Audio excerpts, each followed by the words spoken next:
मोर्चे पर बहादुरी। द्वितीय विश्व युद्ध के दौरान रूस यानी कि सोवियत संघ में लड़ाई चल रही होती है।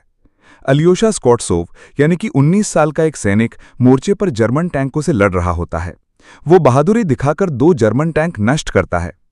कमांडर उसे हीरो की तरह सम्मान देना चाहता है, लेकिन अलियोशा इनाम या शोहरत नहीं चाहता। वो सिर्फ एक छुट्टी मांगता है ताकि घर जाकर अपनी मां से मिल सके। कमांडर उसे 6 दिन की छुट्टी देता है।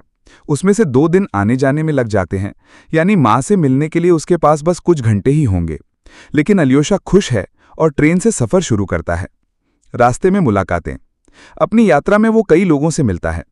हर मुलाकात युद्ध से प्रभावित साधारण लोगों की मानवीय कहानी बताती है। ट्रेन में उसे एक जख्मी सैनिक मिलता है। वो अपनी पत्नी से मिलने जा रहा है, लेकिन डरता है कि पत्नी उसे छोड़ देगी क्योंकि अब वो अपाहिज हो गया है। अलियोशा उसे समझाता है कि पत्नी वफादार रहेगी। बाद में सचमुच पत्नी उसे प्यार से अपनाती है। शूरा, लड़की। ट्रेन में ही अलियोशा की मुलाकात एक लड़की शूरा से होती है। शुरुआत में दोनों थोड़े झगड़ते हैं, लेकिन धीरे धीरे उनमें प्यार जैसा एहसास जन्म लेता है। दोनों साथ में सफर करते हैं, बातें करते हैं और महसूस करते हैं कि वे एक दूसरे के लिए खास हैं।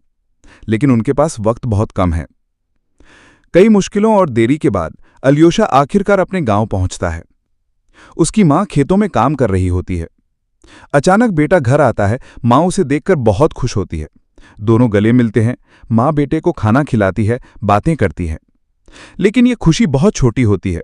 उसे तुरंत ही वापस मोर्चे पर लौटना पड़ता है। मां उसे आशीर्वाद देती है और रोते हुए अलविदा कहती है। फिल्म के आखिरी दृश्य में नैरेटर बताता है, अलियोशा वापस युद्ध में गया, लेकिन वो कभी जिंदा घर नहीं लौटा। उसकी मां जिंदगी भर इंतजार करती रही।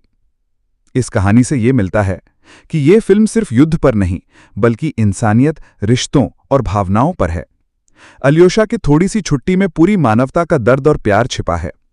ये फिल्म ये बताती है कि युद्ध में असली नुकसान प्यारे रिश्तों का होता है।